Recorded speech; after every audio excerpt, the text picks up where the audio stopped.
Hello and welcome to the Minimum Competence episode for Friday, November 10th, 2023. I'm your host for today, Andrew Leahy, a tax and technology attorney from New Jersey. In today's episode, we have the Fifth Circuit holding the ATF ghost gun rule exceeds its authority. A backlog of labor permits deepens the labor crunch. Trump still trying to get fraud trial tossed. And a Northwestern tax professor claims age discrimination. Let's remember, absence of the heart makes the body grow colder, and read today's legal news. On this day in legal history, November 10th, 1919, the U.S. Supreme Court delivered a pivotal decision in Abrams v. United States, a case that profoundly impacted the interpretation of the First Amendment regarding free speech. This ruling upheld the 1918 amendment to the Espionage Act of 1917, making it a criminal offense to urge the curtailment of war material production intended to hinder the U.S. war effort against Germany. The case originated when Hyman Rosansky was arrested for distributing leaflets in New York City, denouncing American intervention in Russia and advocating for the cessation of weapon production against Soviet Russia. These leaflets, printed in both English and Yiddish, led to the arrest of Rosansky and 6 other Russians, all of whom had immigrated from Russia to the United States. The trial, which concluded on October 23, 1919, resulted in varying sentences for the defendants. Gabriel Prober was acquitted, while Hyman Rosansky received a 3-year sentence. Jacob Abrams, Hyman Lachowsky, and Samuel Lipman were each sentenced to 20 years and fined $1,000. Mollie Steimer received a 15-year sentence and a $5,000 fine.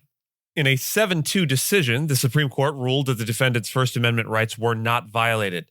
Justice John Hesson Clark, writing for the majority, argued that the intent to hinder war production could be inferred from the defendants' words, posing an imminent danger as per the clear and present danger standard.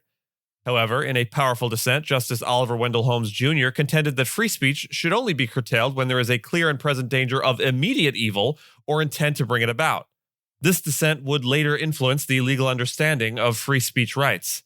The Abrams case was eventually largely overturned by Brandenburg v. Ohio in 1969, marking a significant shift in the legal stance of freedom speech towards the dissent from Abrams v. United States. The U.S. Court of Appeals for the Fifth Circuit recently ruled that part of the ATF's regulation on ghost guns exceeds the agency's authority. This rule, which targets privately made firearms without serial numbers, was deemed to conflict with the Gun Control Act. Judge Kurt D. Engelhardt emphasized that it's not within the ATF's remit to create laws, a responsibility that belongs to Congress.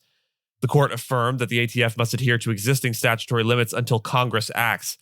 The ruling vacated and remanded parts of a lower court's decision, with Circuit Judge Andrew S. Oldham critiquing the rule as overreaching.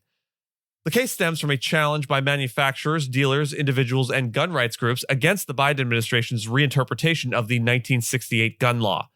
The ATF's rule aimed to regulate ghost guns by treating disassembled frames or receivers as firearms, requiring serial numbers, background checks, and transaction records.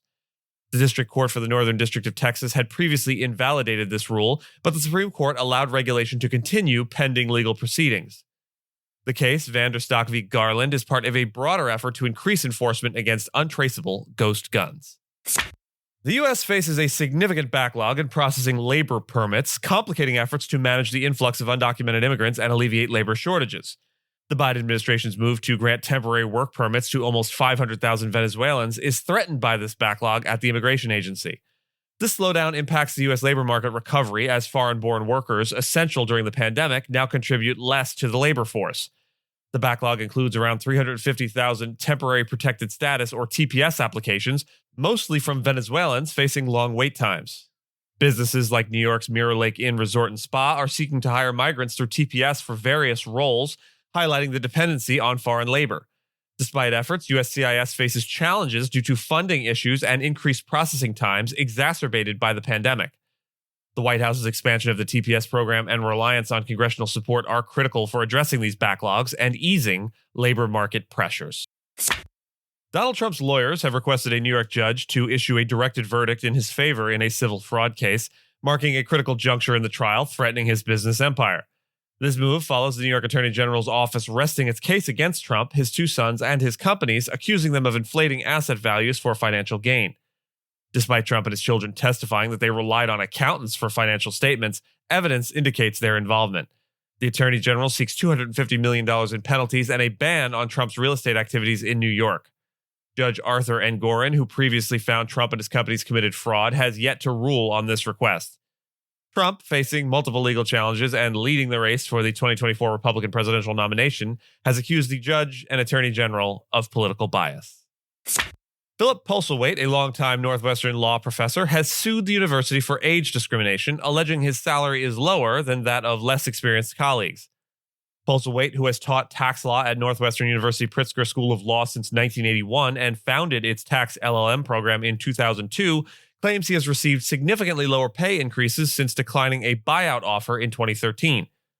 His 2022 base salary was reported to be below the median and top 25% of law school salaries, despite his 49 years of teaching experience. He filed complaints with the EEOC and the Illinois Department of Human Rights, leading to a lawsuit filed in a Chicago federal court. The university has not commented on the pending litigation.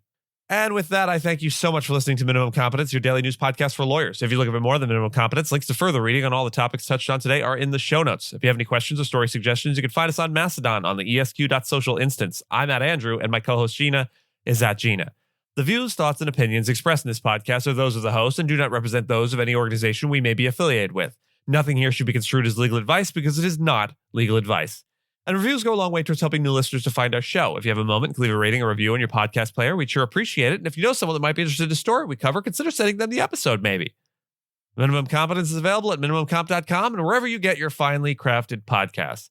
If you haven't checked out the website in a while, give it a look. There are complete transcripts and resources for each episode and its corresponding segments, as well as an opportunity to receive new episodes in email, newsletter, form. We'll see you back here on Monday. And until then, remember, brevity is the soul of wit. By that, I mean it is often the case that saying something succinctly is the best path forward when attempting to make a humorous observation or to tell an amusing anecdote.